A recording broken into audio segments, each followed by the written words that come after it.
Yohane 1 verse 9 Bible likufotokoza likunena kuti pamene kuwunika kunaza mdziko lapansi anthu akukhala mdzikomo akuti sanazindikire kuwunika.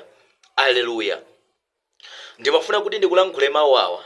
Munthu ukazindikira kuwunika umakhala kuti wazindikiranso moyo wako ndi mtendere, chifukwa mtendere ngakhalenso moyo wabwino umapezeka pamene uli mkuwunika.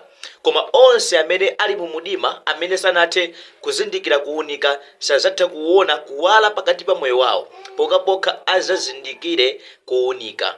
Aleluya. Vesera, nyengo za munthu zimalimba pamene munthu ali mu mdima. Zinthu zambiri za pakati pa moyo wa munthu zimalimba pamene munthu ali mu mdima. Koma aliyense amene wazindikira kuwunika amaona kuwala.